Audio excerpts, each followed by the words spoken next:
Hey folks, Todd here. Today we're going to install the Husky X-act Contour floor liners in this 2024 Ford F-150 Super Crew. The tools we'll be using for this installation are a flathead screwdriver and a pick tool. Let's go ahead and get started. Okay, so we're going to start off with the front seat all the way back. You want to have all the room you can up here. I want to point out a couple of things. Number one, here is your liner. On the bottom, you're going to have some nibs that are designed to grip the carpet. So you want to kind of try to keep them off of the carpet as you're put it in position. And so what I like to do is fit this up underneath the brake and the accelerator pedal while I've got it up off the ground. So I'm just going to kind of slide it up in there. And then next, what we're going to do, these two locations right here need to line up to the factory fastening points. Once those are lined up, we just push them down and let them lock in.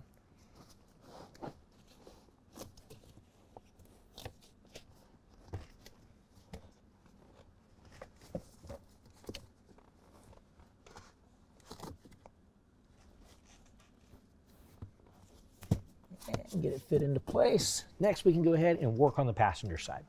All right, now just like in the front, we're going to make sure that the passenger seat is all the way back. Next, what we're going to do is get our floor liner. A couple of things I want to point out is that, number one, we don't have pedals in the front to work with or work around, and we also don't have a physical attachment point in the carpet, but we do have a place for it to snap in right here. So what they've done is they've actually provided us with a physical attachment point. So what we're going to do is we're going to fit it in the bottom of this, kind of pop it in place. Next, we're going to go ahead and set the liner into the floorboard and line it up.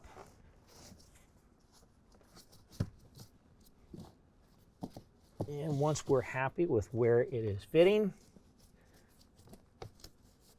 we're going to go ahead and bear down on the fastener, push down nice and firm, kind of give it a wiggle. And when we lift up, we should have a little mark on where that fastener was hitting. We can go ahead and pull the fastener out. I'm going to set the floor liner to the side.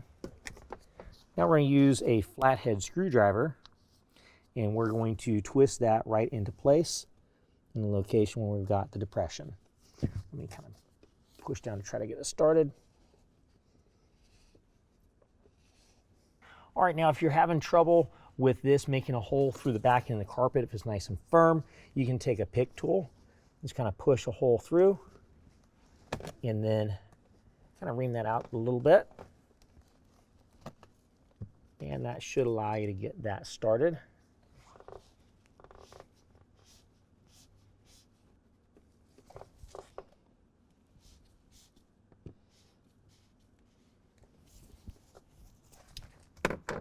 All right, next we can go ahead and set it in place.